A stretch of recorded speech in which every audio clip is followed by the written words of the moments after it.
तो इस सृष्टि की रचना में भगवान सामग्री कहां से लाते हैं? ये दो प्रश्न आते हैं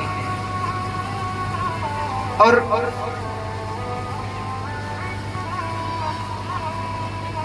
श्रुति भगवती कहती हैं कि भगवान इस सृष्टि के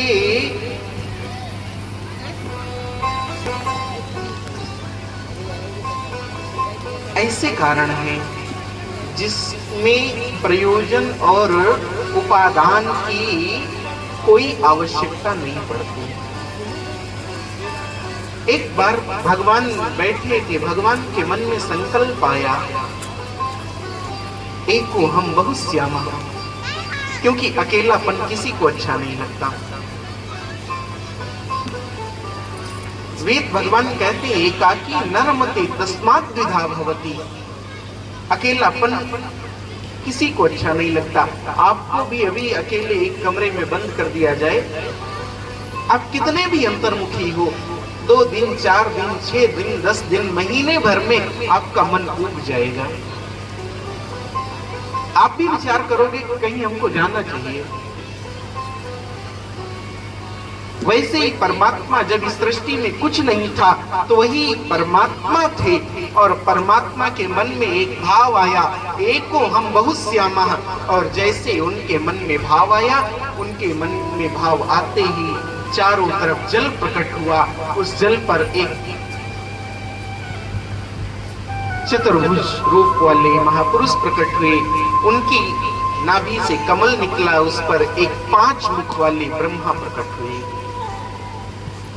जिसकी कथा हम लोग कल विस्तार से श्रवण कर चुके हैं। किन्हीं बात को लेकर के उन दोनों में संघर्ष हुआ और उस संघर्ष के बाद दोनों में भीषण युद्ध होता है। स्वयं भगवान अपने निराकार रूप में, अपने ज्योतिर्मय रूप में उन दोनों के मध्य प्रकट होते हैं।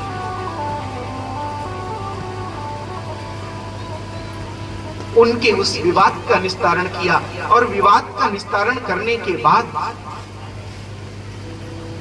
उन दोनों देवताओं ने जब भगवान शिव को प्रणाम किया, भगवान शिव कहते हैं, भगवान से पूछा मेरे लिए क्या किया है? भगवान ने कहा जाओ सृष्टि की रचना करो। ब्रह्मा को सृष्टि की रचना का कार्य सौंप दिया। नारायण की ओर देखा, नारायण तुम तो मेरे ही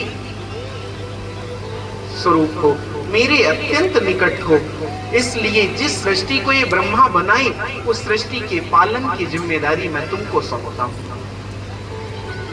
नारायण को सृष्टि के पालन की जिम्मेदारी सौंपी और एक जीव और प्रकट हुए थे ना, एक महापुरुष और प्रकट हुए थे जिन्होंने ब्रह्मा का 5वां सिर काटा था।